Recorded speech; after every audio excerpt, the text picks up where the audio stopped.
There has been no shortage of incredible horror films over the decades. While some go on to become all-time cinematic greats, and the long-lasting popularity of others results in an endless number of sequels, there are also a handful of equally excellent releases which fade into relative obscurity through no fault of their own. Likewise, there have been just as many horrors that failed to impress critics and audiences, whether it was because they were poorly executed, comprised wooden acting, or had a lackluster script. Most of these films tend to also fizzle out of memory. Whatever the reason may be, there's enough untapped potential within some of these forgotten films that makes them worthy of receiving a second chance. So with that in mind, I'm Ellie for What Culture, and here are 10 horror movies that deserve a reboot. Number 10. Spawn. In the oversaturated landscape of superhero movies, the success of Deadpool and Invincible shows that audiences are craving something fresh and more mature. Spawn, with its horror themes, is the perfect candidate. Created by the legendary Todd McFarlane, the comic centered on murdered CIA agent Al Simmons, who is resurrected as a powerful hellspawn after making a deal with a demon to see his loved ones again. The comics were gritty and atmospheric, quickly becoming one of the most popular series of the 90s. A movie adaptation was inevitable. However, the version fans received fell short of expectations. Starring Michael Jai White as the titular anti-hero, the plot saw him brought back from the dead to enact revenge on those responsible for his death. While White gave a solid performance and the flick boasted some impressive practical makeup effects, horrific CGI and watered-down violence stopped this adaptation from capturing the dark tone of its source material, something the Keith David starring animated series actually did. The later released director's cut may have amped up the violence, but it was still far from being the big screen adaptation that fans wanted. By embracing Spawn's horror influences, a reboot could do for the superhero genre what Brightburn and the New Mutants failed to achieve.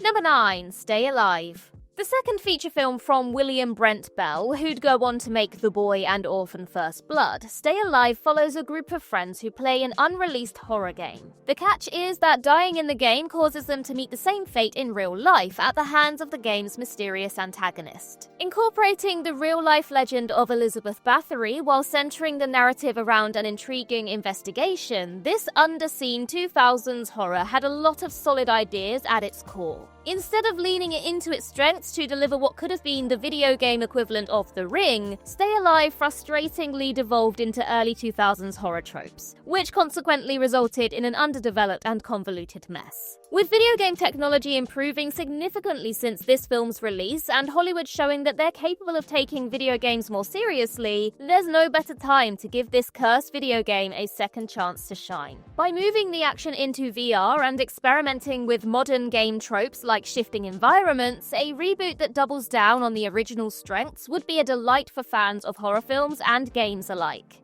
Number 8. One Missed Call. The J-horror boom of the late 90s and early 2000s introduced the world to some truly chilling titles. Hollywood remakes were inevitable, though the results were mixed. Gore Verbinski's The Ring was a terrifying retelling of the original, but other attempts were less successful, and one of the weakest was One Missed Call, which currently sits at 0% on Rotten Tomatoes. Based on the novel by Yasushi Akimoto, the original film saw college student Yumi uncover a ghostly mystery when her friends die after receiving ominous voice messages that predict their deaths. Filled with unsettling scares and a central plot that's as gripping as it is tragic, this film was a solid example of J-horror cinema. While the American version stuck to the same general plot, its decision to replace the haunting imagery of the original with abysmal CGI effects and lifeless performances sapped out all the terror. With smartphones being an even bigger part of current society than normal phones were 20 years ago, the techno-horror themes that were central to the original resonate even more strongly today. Despite the misfire that was the remake,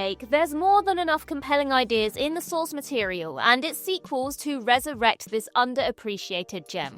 Number 7. Brain Damage. The 80s were a golden age for horror cinema, giving fans the likes of genre heavyweights such as The Shining, A Nightmare on Elm Street, The Thing, and The Evil Dead, alongside many others. While some of these classic franchises would be revived in later years, one often forgotten entry from that era which deserves to be brought back to the big screen is Brain Damage. This underappreciated cult gem was one of the decade's most bizarre offerings. The plot follows a young New Yorker named Brian who becomes the new host of a brain-eating parasite that injects him with a euphoric, drug-like substance in exchange for delivering it fresh victims. What follows is a hallucinogenic nightmare of gruesome body horror and schlocky, over-the-top violence. Although this flick has gained a following over the years, its lukewarm reception during its release caused it to go under the radar for most audiences. By mixing stomach-churning gore and devilish black comedy with a provocative allegory for addiction, there's enough substance in this unique premise to resonate with contemporary moviegoers.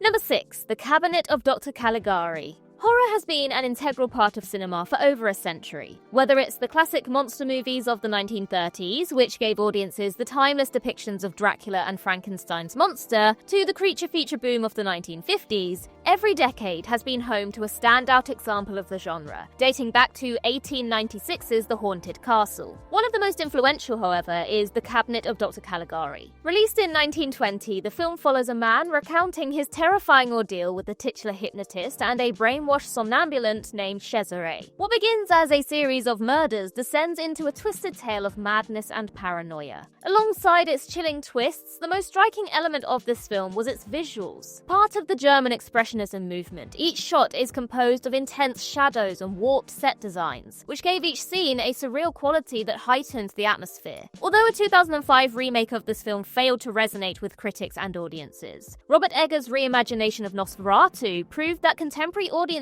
have an appetite for Gothic literature and Expressionist influences. With the right person behind the camera, Dr. Caligari could be as incredible today as it was a century ago.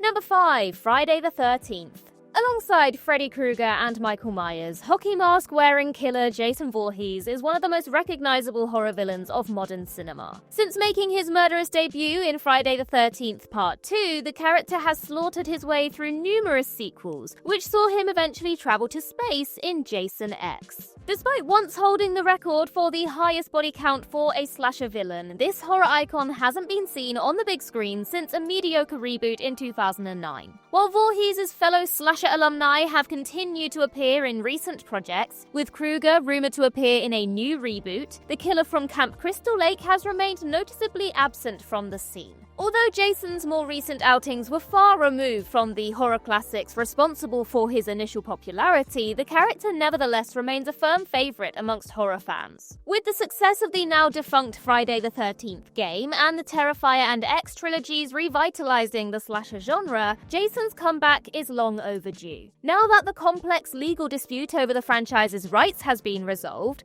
new projects, including an upcoming prequel series, are in the works. However, it may be some time before fans see Jason's return. Number 4. Cube. Released in 1997, sci-fi horror Cube saw a group of strangers find themselves trapped in a labyrinth of interlocking cubes. Stripped of their memories, they must work together to find a way out, avoiding elaborate death traps along the way. While this flick delivered some inventive kills years before Saw popularized death traps, the main source of tension stemmed from the survivors' precarious relationships, which gradually unraveled as their situation grew increasingly desperate. After establishing itself as a cult hit, sequel Cube 2 Hypercube introduced more intricate traps, while prequel Cube 0 gave viewers a glimpse at the goings-on outside of the contraption. While the later installments built upon the central premise, their increasing silliness, reliance on revealing too much of the original's mystery, and overall lower quality led to their poorer reception. Aside from a lukewarm Japanese remake in 2021, there haven't been any further installments in this series since 2004. With the tantalizing premise continuing to draw horror fans to the 1997 classic, a more grounded reboot that returns to its character-driven conflict and digs deeper into the philosophical themes that were touched upon in the previous outings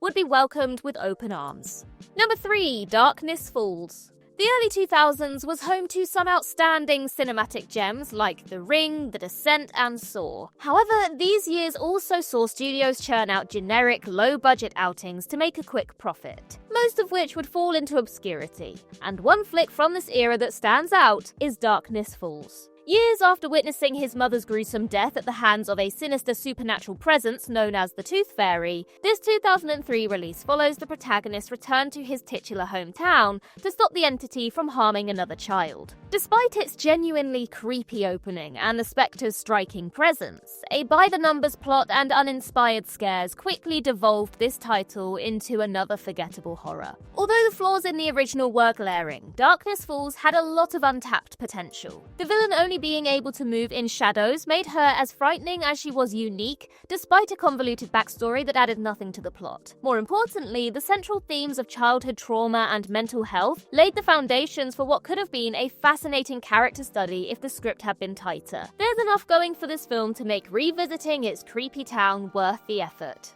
Number 2. Event Horizon. Helmed by Paul W.S. Anderson, this 90s sci-fi horror saw a group of astronauts hired to investigate the sudden reappearance of the titular spaceship. Upon boarding the vessel, however, the crew soon realize they've entered a gateway to hell and soon fall prey to an onslaught of disturbing events and nightmarish visions. The intent was for this film to go all out on its graphic content. Anderson's original cut was so gruesome, in fact, that the studio insisted that it should be re-edited. This resulted in large chunks of the violence and plot being axed from the final product, especially relating to the fate of the previous crew. While there are still glimpses of grotesque imagery, the excessive cuts turned the filmmaker's original vision into a generic and jumbled outing that failed to make a mark at the box office. Despite heavy studio interference, audiences saw enough potential in this film for it to earn a cult following over the years. While the loss of the original footage means that a definitive director's cut is extremely unlikely, there's more than enough interest from fans to see what an unapologetic version of Hell in Space could look like.